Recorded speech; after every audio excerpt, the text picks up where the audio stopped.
I choose to practice equilibrium. An incentive-based system that can operate within a resource-based economy. In this new system, the daily practice changes from that of consumption to that of production through simple local farming and the proper use and maintenance of the land local to the individual. This abundance from this practice creates the foundation of security and the task of survival. Check with the rules of your present system and see if you are allowed to work the land around the space that you inhabit. If not, then something has gone wrong. They have intentionally taken our God-given gifts in an effort to make us dependent so that we become their slaves. Here's a quick thought experiment for you. Can you name your rights? What rights do you have? Do you have the right to food, shelter, medical care, freedom of time, choice in anything? You should. These are your rights. The next fictional fiat currency is about to collapse. Due to the continual printing of money, the currency inevitably devalues, eventually revealing the truth, that there is nothing behind the currency giving it value and it is just valueless paper. You can find examples of the devaluation of currency as a catalyst to banker-induced recession and wars throughout history and presently in the world today. The goal of those controlling this corrupt system is to periodically cull humanity by having it turn against itself. As has happened in this system before, the banks will orchestrate recession and then war by purposely debasing the value of the currency. This is nothing short of a strategy of attack in the ongoing war against humanity. They think of us as their cattle, as their slaves. Through circumcision, each human male has their genitalia mutilated to reduce the sexuality of the male with the intent of making him a slave. They are poisoning our food, our water, our land, our air and our cultures. Fluoride in the water closes the pineal gland or third eye in the human brain. Along with aluminum from chemtrailing the air to counter the intentional effects of automobile pollution creates aluminum fluoride in the body.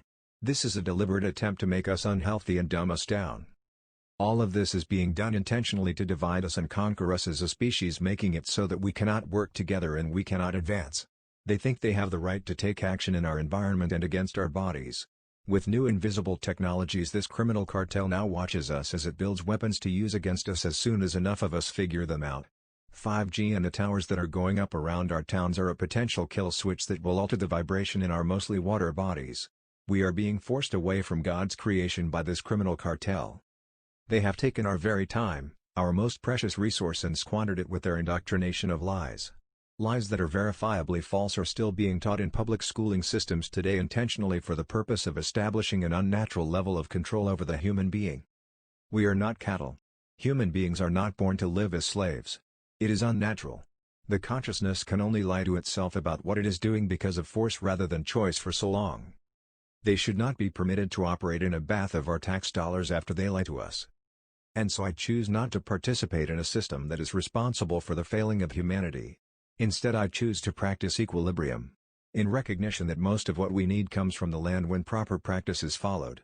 And with the assistance of new technologies with the intent of taking care of people instead of destroying them, this new practice can be as simple as watching over life-sustaining systems.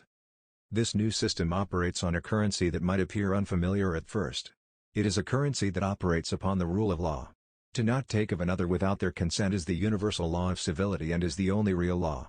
In this practice, the individual acts as caretaker to the land around them to produce their security, while owing nothing to any other, as God's gift is given directly to each individual. Those things are not there to be taken and sold back to us. In this new system, it is recognized that individuals are sovereign and that nations are fictional. Systems of production and trade can still exist while remaining in balance with the one law of not taking of another without consent. This is a practice that we can depend on, as each is given the right and is assisted with harnessing the abundance that is readily available everywhere. If we lost communication with one another, we would know that each is likely still secure as they maintain the practices of producing what they need on their own. And you will know that anyone who arrives to take anything from you is not practicing equilibrium, as the foundation of equilibrium is adherence to the only law of never taking of another without consent. From there, a cooperative environment can spring forth instead of a competitive environment. In the practice of equilibrium, everyone has the right to access. Everyone has the right to food and water, shelter and medical care. Help us spread the word about the concepts of equilibrium so that we may exercise our choice to practice a life of abundance and peace.